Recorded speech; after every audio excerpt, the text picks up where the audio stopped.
Olá, meu nome é Paula Castro, eu sou alergista e imunologista da Clínica Cross e hoje a gente está com mais um episódio do nosso Crosscast. Hoje a gente chamou a doutora Débora Demenech para conversar com a gente sobre as novas vacinas que a gente tem disponíveis aqui no Brasil.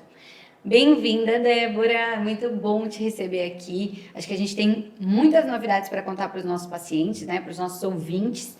Então, por favor, se você pudesse apresentar um pouquinho, contar como foi a sua formação, se quiser falar um pouquinho do seu doutorado, tudo isso para eles te conhecerem. Obrigada, Paula, pelo convite. Estou super feliz de estar aqui, de estar participando do Crosscast. Está super legal o programa. Você está conseguindo dar voz assim para alergia e imunologia, para endócrino e para vários temas super bacanas. E sobre mim, né, eu sou também médica alergista e imunologista, trabalho aqui na Clínica Cross desde 2024. Antes de alergista e imunologista, eu também sou pediatra, eu fiz minhas residências no Hospital das Clínicas e agora eu tenho me interessado um pouco mais no campo de vacinas, então vai ser, né, pretendo que seja a minha pós-graduação. E esse interesse, assim, eu acho que veio desde a época da pediatria, que a gente convive muito com vacinas, a gente vê muito, né, sobre prevenção de doenças, então foi uma área aí da medicina que mudou absolutamente tudo que a gente conhece sobre prevenção de doença. Então é muito legal poder estudar isso e particularmente poder estudar isso dentro da alergia e imunologia. Claro, as vacinas elas são uma área muito ampla e envolve diversas especialidades. Então a gente tem muita contribuição aí, nem vou citar todas, né, mas pediatria, infectologia, vários campos, né, que estudam muito. Mas a imunologia ela também está dentro desse universo. Com certeza, né? Muito importante. E você, aqui na clínica, atende crianças e adultos também, né? Sim, aqui hoje em dia. eu atendo os dois, né? A nossa formação em alergia e imunologia nos permite isso, né?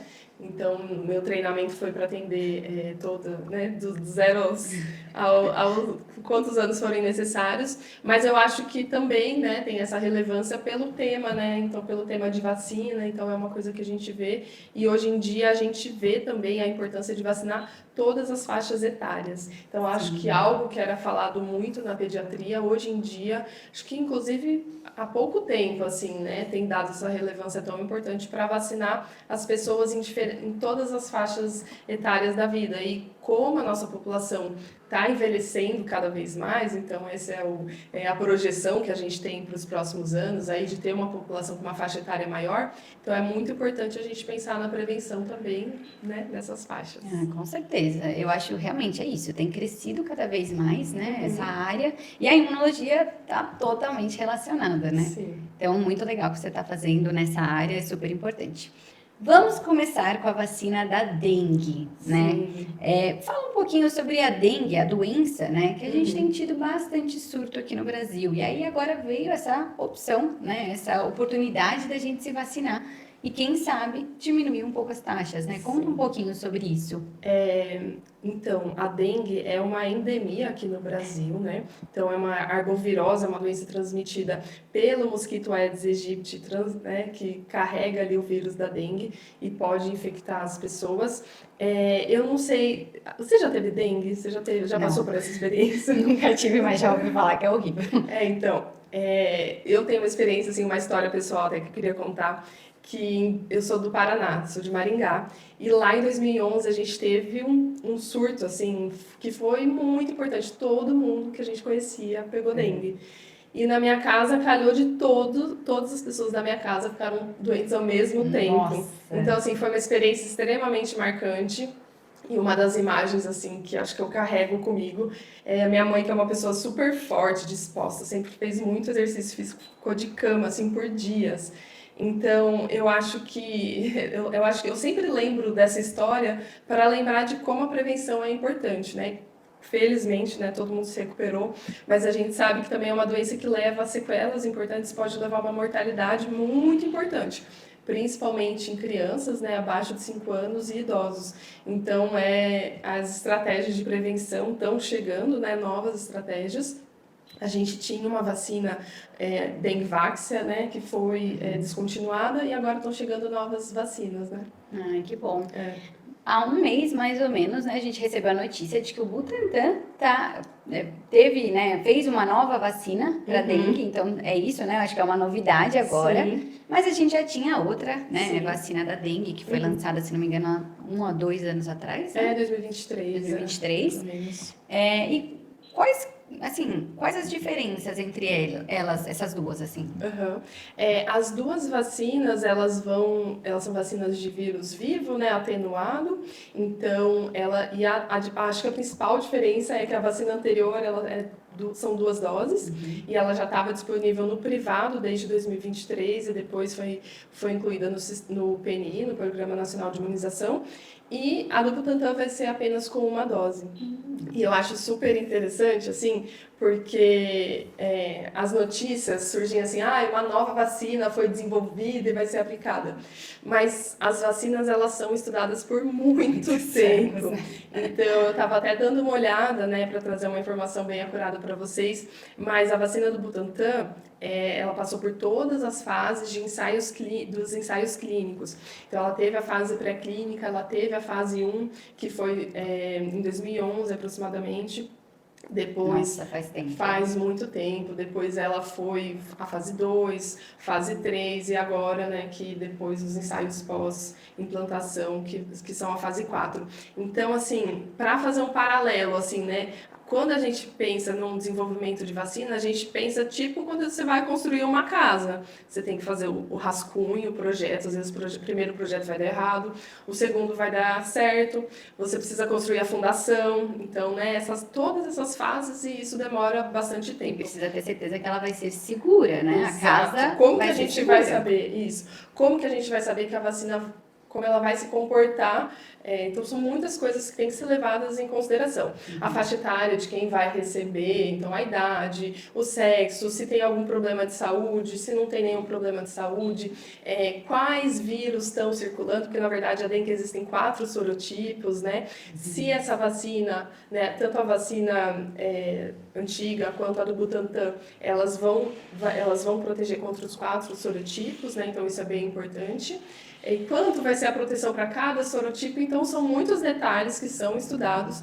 E na fase 3, né, dos estudos clínicos, elas são estudadas em muitas e muitas pessoas. Então, a gente já tem muitos dados de eficácia, dados de segurança, né, que são importantes. Então, só queria ressaltar esse ponto Que é muito importante. sobre a segurança, sobre, né, como são realizados esses estudos em medicamentos de forma geral e em vacinas também. Isso aí. Não é fácil aprovar uma vacina, né? Então, se ela foi aprovada, é porque ela passou por muitas coisas antes. E você falou aqui sobre que essas duas vacinas, na verdade, são de vírus vivo atenuado. Para nós, imunologistas, isso chama bastante atenção, né? Porque tem uma diferença aí na hora da gente recomendar a vacina. O que isso quer dizer? Isso quer dizer que as vacinas de vírus atenuado, elas têm algumas contraindicações. Então, são contraindicadas em gestantes, são contraindicadas em quem usa imunossupressor, em quem tem alguma condição de saúde com uma imunodeficiência primária, que a gente lida bastante. Então, para a população geral, é muito segura, mas tem algumas populações que vão ter contraindicações para a vacina da dengue. Então, se você tem alguma dessas condições ou tem alguma dúvida a respeito, né, de se a sua doença do rim, se a sua doença diabetes é uma contraindicação, é bom consultar o médico. Geralmente, diabetes não mas é preciso ter, para quem usa talvez algum tipo específico de medicamento, precisa consultar o médico. Importante. Tá? E existe alguma previsão de quando vai chegar a vacina do Butantan? Olha, então, a gente está muito ansioso, né? Acho que pelas notícias aí, talvez 2026 a gente já tenha essa vacina. Pelo que foi anunciado, eu acho que vai começar na faixa etária ali a partir de 60 descendo, né? Então vai ser uma vacina que vai ser usada dos 12 aos 60 anos. Então, deve começar ali nos 60, 59, 58. Vai depender muito da disponibilidade de doses, né? A gente sabe que, como o processo de produção é rigoroso, às vezes a gente não tem todas as doses de vacina que a gente gostaria logo de início para vacinar todo mundo de uma vez só. Então, vamos ver, estamos todos ansiosos aí para essa novidade. Com certeza. E a outra vacina que a gente já tem, a gente tem tanto no PNI, né, no Programa Nacional de Imunização, quanto no particular. Sim. Qual que é a faixa etária, para quem que ela está disponível? Quem que ela é recomendada, né? Tá. No SUS, né, essa vacina que já está disponível, ela é recomendada dos 10 aos 14 anos em algumas regiões do Brasil, né? A gente não tem disponível em todas as cidades. Também foi uma estratégia, né, com muitos estudos de vigilância epidemiológica de quem precisava receber essas doses e eles escolheram essa população. Já no privado, ela está disponível, né, de 4 a 60 anos, são 2 doses, e é super interessante, assim, para quem pode tomar a vacina, se prevenir, né, porque lembrando, geralmente o pico de dengue começa em fevereiro, né, a gente está agora gravando esse podcast em dezembro de 25, então... Claro, cada ano muda. O ano de 2024 foi muito ruim, a gente teve muitos casos de dengue. 2025 já foi um pouco melhor. Quem sabe já foi algum impacto dessa vacinação, a gente não sabe dizer, né? Também não foram tantas doses assim. Mas precisa se prevenir. Claro, a dengue também tem as outras estratégias comportamentais, que é super importante, né, Paulinha? Sim. Então, a gente cuidar do lugar, do ambiente que a gente está, não deixar o acúmulo de água, tudo isso é importante também, para não ter ali o cultivo do mosquito. Sim, e a gente falou, né, da dengue que você pegou e é uma doença que, assim, te derrubou sua família toda. Mas a que vai para o hospital é aquela dengue mais hemorrágica, né, mais grave. Isso, a dengue grave. Quais são normalmente os sintomas, assim, da dengue? Os sintomas mais comuns da dengue são febre, manchinhas no corpo, que a gente chama de um rash, né? Uhum. Pode ter também sintomas gastrointestinais, né? Náusea, pode ter cefaleia, dor de cabeça. E quando a dengue fica grave, né? É quando tem sintomas de sangramento em alguma região. Então, a pessoa pode ficar com as plaquetas mais baixas, então é preciso procurar assistência médica nesses casos. Então, o período ali do alto verão, que a gente fala, ali, janeiro, fevereiro, a gente já tem que ficar atento para esses sintomas e procurar ajuda. Felizmente, a gente tem muitos protocolos, né, para atendimento de dengue, então, os sinais de alarme e tudo isso. Então, para quem era da área da saúde, está muito habituado no Brasil a ter isso, né? Então, a gente tem essa excelência, assim, de protocolos para tratamento e tudo isso. Então, isso é muito bom, mas tem que ficar atento. Isso aí. Então, gente, vocês ouviram a doutora Débora. A dengue está chegando novamente. Dá tempo de tomar vacina ainda. Então, dos 4 aos 60 anos... Salvo contraindicações, claro, gestantes, quem tem algum imunocomprometimento, usa algum medicamento que sim, possa... qualquer coisa procura o médico, né, para saber se você pode tomar, mas ainda dá tempo. Então, vamos lá. Bora vacinar, pessoal. Bom, vamos mudar um pouquinho o tema para um outro tema que veio, assim, com tudo esse ano passado e esse ano, né, que é o vírus sincicial respiratório. A gente sabe... É um tema quente também. É um tema top. Talvez seja um tema um pouco mais desconhecido, assim, sim, né? Mas aí a gente vê mais. Respiratório. Quem vê mais o vírus sincicial são as mães, os idosos e os médicos. Isso. E do vírus sincicial, eu até estava vendo um dado de 2020 a 2022, mais ou menos cerca de 30 mil pessoas, entre crianças e idosos, tiveram uma doença grave pelo vírus sincicial. Então, é bem importante. E, dentre a faixa etária dos idosos, em 2022, 21% de letalidade. Então, realmente, a gente não fala tanto, não ouve tanto, mas agora, né, que a gente tem disponíveis alguns métodos que vale a pena a gente trazer aqui. Vamos começar, então, com o vírus sincicial? Sim. Então, o que é o vírus sincicial? Você, como pediatra, já deve ter pego muita gente. Sim. Muitas crianças. Eu acho que a gente ouve mais agora, está começando a falar mais sobre ele, porque a gente tem mais método de detecção também. Então, a gente consegue fazer mais aqueles painéis virais e tudo isso. E depois da pandemia do Covid-19, teve como se fosse um represamento desses vírus, porque as pessoas ficaram mais isoladas. E daí a gente teve aparentemente mais casos de alguns outros vírus, né? Então, respondendo sua pergunta, o que é o vírus sincicial? Então, é um vírus que causa doença respiratória, e pode causar em qualquer faixa etária. Mas onde ele é muito mais falado é na pediatria, nas crianças até 2 anos, causando a bronquiolite. Só que nas crianças um pouco mais velhas, ele também é responsável por pneumonia viral, então ali até os 5 anos. E, como você disse, dos idosos. Então, a gente está vendo, por conta desse aumento de detecção, de talvez um aumento da circulação também do VSR, VSR é a sigla que a gente usa, A gente está vendo mais. E o que é super interessante desse vírus, né? Quando você pega estudo científico feito sobre o VSR na Europa, nos Estados Unidos, que são países mais temperados de uma forma geral, eles têm aquela sazonalidade, eles sabem exatamente qual mês o vírus vai começar. Como que a gente faz isso com o Brasil, que é um país no tamanho do continente e que cada região tem uma sazonalidade diferente? Então, lá no norte, a sazonalidade do VSR começa em fevereiro. Aqui começa em março e no sul começa em abril. Então, acaba sendo uma doença que está o ano todo, assim, que nem a gente acaba às vezes vendo com influenza, que não tem aquele pico super definido, né? O clássico daqui, né, a gente vê as bronquiolites muito importantes nas crianças, então algumas, né, vão levar à internação, algumas levam à intubação, necessidade de suporte respiratório, então pode ser bem grave. Por ano, o VSR é responsável pela morte de 30 milhões de crianças no mundo todo. Então, por isso que é importante a gente estar falando desse assunto. Nossa, Então, é super importante, assim, só para trazer esse dado de relevância, né? Porque parece que é um assunto meio não conhecido ou novo, mas na verdade é um velho conhecido que talvez a gente está conseguindo pôr os nomes agora, né? E é o pesadelo das mães, né? Imagina o desespero de você ir pro pronto-socorro com seu filho com falta de ar, pela bronquiolite, né? Não, é muito agoniante, né? Uma criança... A gente está falando de crianças, claro, crianças que têm problemas de saúde também tem, mas crianças rígidas, que nunca tiveram nada e que começam a ter falta de ar. E outra coisa que é relevante do vírus sincicial é que ele já tem sido mostrado que a criança que tem essa infecção quando é belezinha, lá para frente ela pode vir a ter alguma doença pulmonar, tipo asma, até enfisema pulmonar. Então já está começando a surgir algumas evidências assim. Então por isso que é importante falar da prevenção desde o começo em todas as faixas etárias. Né? E como que a gente consegue, então, hoje, o que a gente tem disponível hoje para prevenir a doença? Para o vírus sincicial, tá cheio de novidade.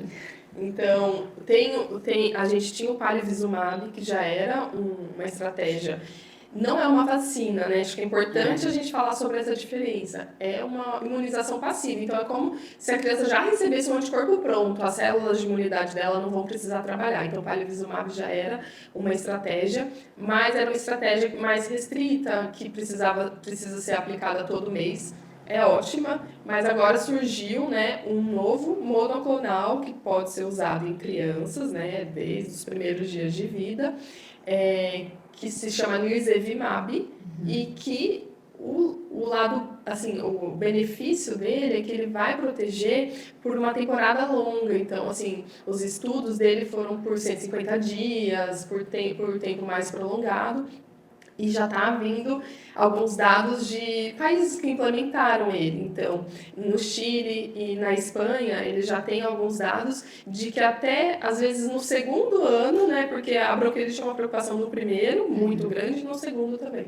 Mas que até no segundo ano ele já pode proteger, mesmo não tendo sido aplicado pela segunda vez. Então, essa dose que a criança recebe na primeira temporada, que a gente fala, então, aqui em São Paulo, a temporada vai começar em abril, então faz a primeira dose, vai proteger todo, né, por um longo tempo, mas tem dados que até no segundo ano já tem algum nível de proteção. Quando a gente fala de proteção, a gente fala principalmente contra internação, né, e contra doença grave, né, então acho que é importante falar sobre isso, né. Então isso as estratégias que a gente tem de anticorpo monoclonal e tem as vacinas também, né. Sim, então tem duas vacinas, uma delas pode ser aplicada em pessoas acima de 60, todas as pessoas acima de 60 anos, acho que a maior novidade é que ela é aplicada também em gestantes, né? Por bula, a partir das 24 semanas, mas esse mês, agora mês de novembro, começou a ser aplicado pelo SUS em gestantes a partir de 28 semanas, gestantes de qualquer idade. E o que é muito legal dessa vacina é que é uma proteção que a mãe produz o anticorpo e passa para o bebê. Então, é literalmente uma proteção que é passada para o filho, né? Que é super bacana. Legal. Mas uma coisa que a mãe vai fazer também. Mais um trabalho para a mãe. Só acumulando funções para a mãe, né? Mas assim, Por esse lado é uma boa causa. Exatamente.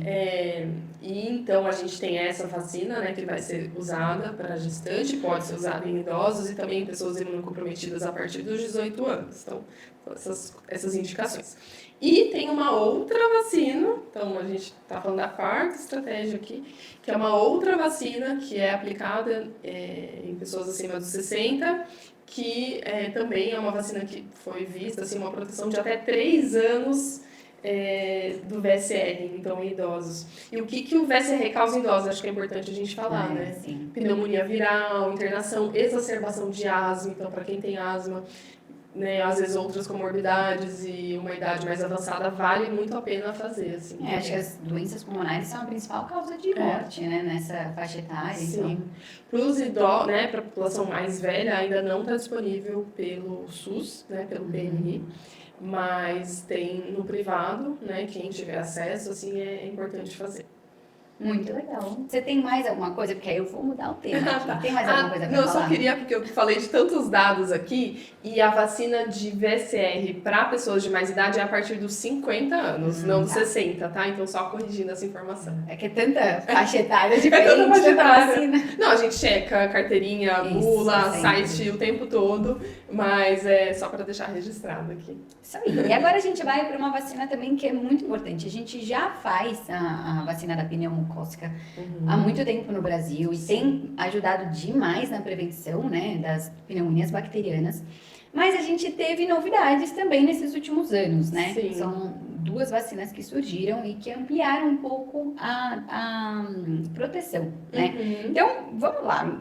Fala um pouquinho sobre o que mudou, né? Como que é feito, como que agora tem, quais as opções que a gente tem agora. Tá, legal. Então eu acho que também isso é um tema super legal, né? Porque a vacina pneumocócica, ela é contra o Streptococcus pneumoniae, que é um nomezão feio aí para uma bactéria que causa pneumonia, como você falou, causa sinusite bacteriana, causa otite. Então, é super relevante a aplicação dela, né? A nível populacional, assim, ela precisa ser aplicada. Então, a gente já tinha há muito tempo a vacina que é polissacarídica, que é a pneumo 23, e a vacina 10 valente conjugada. E nos últimos anos surgiram a vacina 13 valente conjugada, a 15 valente conjugada e a 20 valente conjugada. Então, o que é tudo? O que é isso? Valente, 15, 20, é mais, é melhor, né? O que acontece? É como se, assim, esse streptococo ele tivesse vários clones com uma única diferençazinha, que a gente chama de sorotipo. Então, cada um desses clonezinhos pode vir e causar uma doença.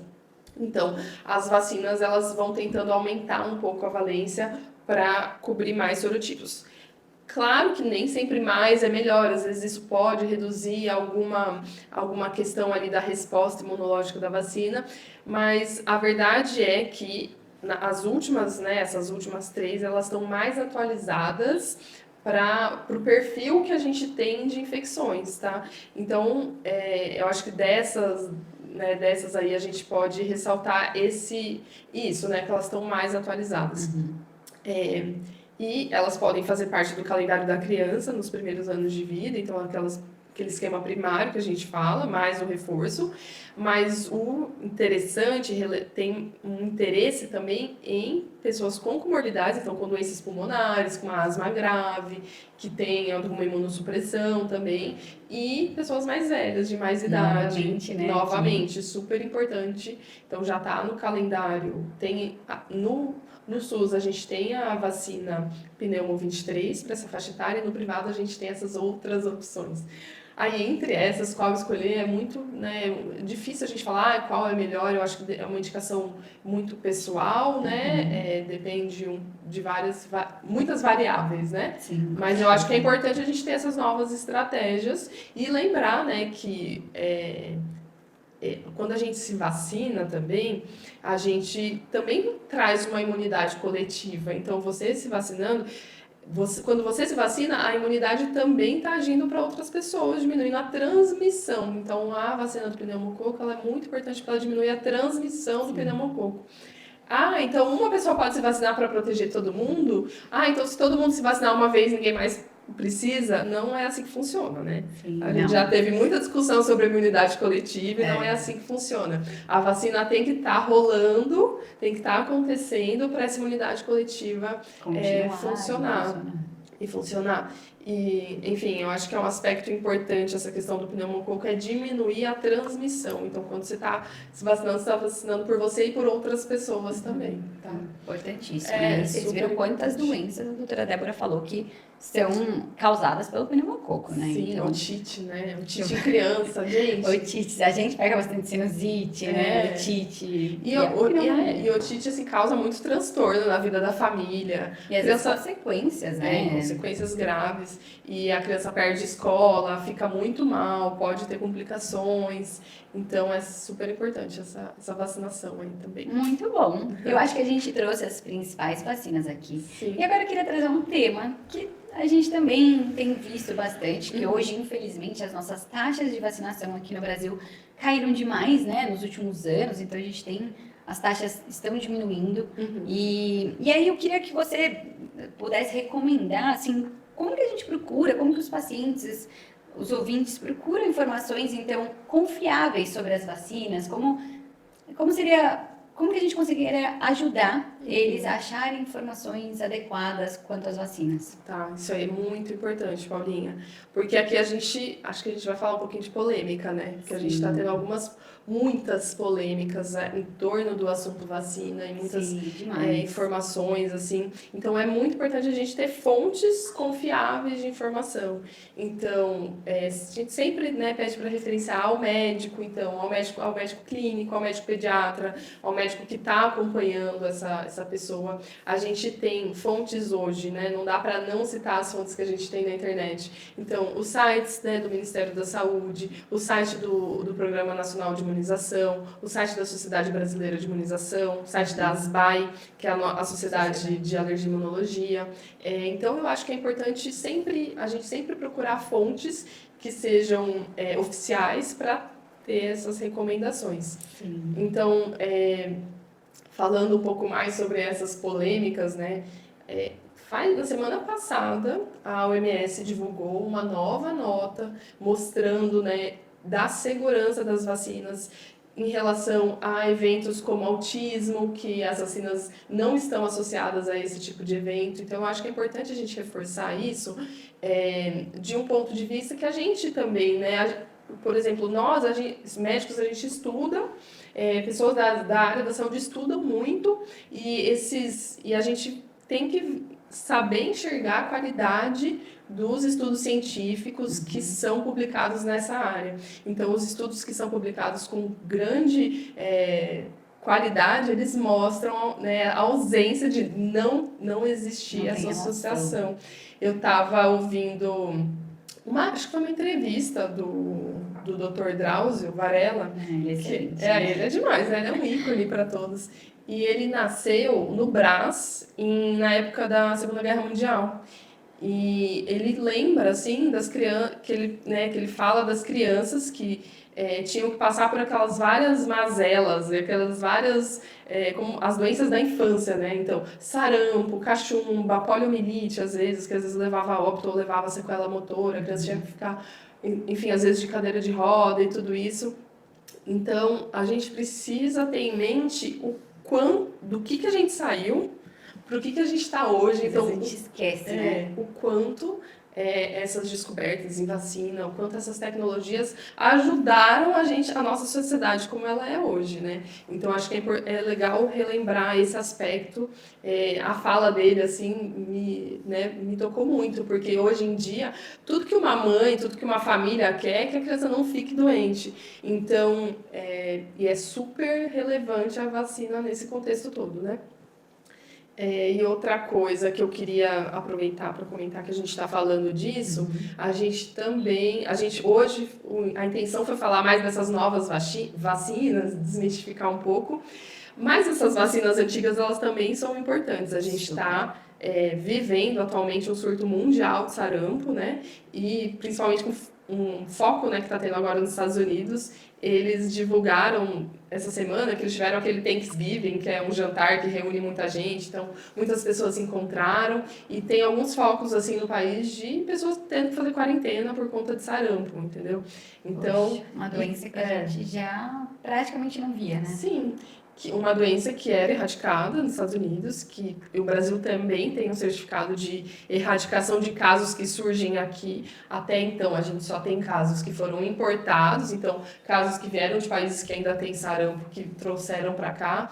Mas se a gente não prezar por essa cobertura vacinal, a gente vai perder isso, né? A gente corre risco de perder essa proteção. Então, isso é um apelo meu, acho que é um apelo de todo mundo, mas acho que é para as pessoas pensarem com elas mesmas, né? Tipo, sobre a história, talvez conversar com pessoas mais velhas, da família, saber como era a experiência antes das vacinas. Legal. Eu acho que isso pode tornar essa experiência de vacina um pouco mais pessoal, assim, para né, se dar conta da importância e tudo isso. Sim, e nós aqui no Brasil temos disponíveis, né, no Programa Nacional de Imunização. A gente tem várias vacinas, então Sim. é muito importante ter essa proteção. E realmente é isso que você falou, né? Eu acho que a gente acaba esquecendo do que já foi. Porque hoje a gente não vê mais. Então, nós não vemos poliomielite. Eu, por exemplo, acabei não vendo na minha formação. Isso é uma boa coisa, né? Nós queremos não ver, igual a varíola, por exemplo, que é uma doença que já foi erradicada. Exato. Mas que se a gente não se cuidar, pode voltar. Eu acho muito importante, a gente falou, né, sobre como são feitos os estudos para a vacina, da sua segurança. Foram anos que a gente fez vacinação nas crianças, né? Nós fazemos há muito tempo. Então, a gente já tem até dados muito robustos sobre isso, sobre a segurança. Então, acho que é muito importante a gente trazer esse tema aqui. Ah, legal. Muito bom, né? Que bom. Você foi maravilhosa. Nosso papo foi muito bom. Agora a gente sempre faz umas perguntinhas no final para as pessoas te conhecerem um pouco mais. E é para a gente saber um pouquinho mais, assim, né? O que você pensa. Então, primeira pergunta. Um termo médico que os pacientes sempre confundem. Um termo médico que os pacientes sempre confundem? É uma coisa simples, mas eu acho que prurido. Eu acho que para a gente médico acaba ficando uma coisa, prurido, que é coceira, gente. Então eu acho que a gente, né, talvez usar mais esse termo coceira, mas prurido é coceira. É isso aí, a mesma coisa. Uma recomendação de um livro que você gostou, De um livro. Não precisa ser relacionado a vacinas, tá? Não é relacionado a vacinas, mas é relacionado à medicina, porque aquele apelo emocional, né? Mas eu terminei recentemente de ler um livro chamado Batida Só, da Giovanna Madalosso, que inclusive ela é de Curitiba. Nossa, admiro demais, já li acho que quase tudo dela. E fala um pouco sobre jornada de doença crônica, mas de uma forma bem literária, assim. Envolve outras questões, mas acho que vale a pena. Boa recomendação, gostei. Se você não fosse médica, você seria o quê? Então, eu acho que eu sempre quis responder essa pergunta com jornalista. Nossa, eu acho que você se dá bem. É uma coisa que eu sempre quis fazer, assim, até eu decidi pela medicina. Eu tinha um sonho, assim, de aparecer no Jornal Nacional quando eu era criança. Entendi. Boa. E um hobby que você gosta? Um hobby. Eu tô descobrindo um hobby novo, que é bordado. Nossa, que legal. Mas eu tô bem iniciante. É um bordado livre que chama. É um desenho que eu tô bordando, é uma mulher com umas flores assim. Nossa, difícil, não? Não, mas é bem iniciante. Tem um vídeo, tem um passo a passo, mas é uma coisa que eu trago assim, que eu tenho vontade, porque na minha família muitas mulheres bordam, minha avó borda bastante. Que legal. Então, tô tentando redescobrir, assim. Ai, que legal. E um lugar que você gostaria de conhecer? Nossa, eu acho que eu gostaria de conhecer aqueles países assim mais asiáticos, tipo Vietnã, Tailândia. São lugares que eu tenho muita vontade de fazer uma viagem, assim, para conhecer a cultura, para ficar um tempo, assim, sabe? Tem que ficar bastante naquela noção. Que é longe, né? Demora tipo mais de um dia para chegar, então. Poxa, é muito legal, Dé. Adorei o nosso papo. Se você quiser dar mais uma mensagem para os nossos ouvintes, agora é a hora. Tá bom. Eu queria agradecer, Paulinha, obrigada. Você é uma excelente host, me senti muito à vontade. Sobre as vacinas, eu acho que assim, é um assunto que às vezes, falar de vacina de novo, Mas está cada dia mais em alta, gente. Cada hora a gente vê notícias relacionadas a isso. Então, eu acho que vai de cada um. É interessante compartilhar um pouco dessas experiências pessoais. Então, inclusive, se você é um entusiasta da vacina, né, compartilhe a sua experiência com as vacinas para as pessoas se conscientizarem cada vez mais. E eu acho que é isso, né? Vamos seguir aí, que eu acho que a gente ainda tem um longo caminho pela frente nesse assunto, mas sempre importante estar voltando assim nele. Isso aí. E se vocês tiverem dúvidas, procure o médico. Pergunte pra gente, se precisar, se quiserem mandar mensagem no nosso chat, né, do YouTube, do Spotify, pode mandar. E hoje a gente termina, então, mais um episódio do nosso CrossCast. Muito obrigada por nos ouvirem, nos assistirem e até a próxima!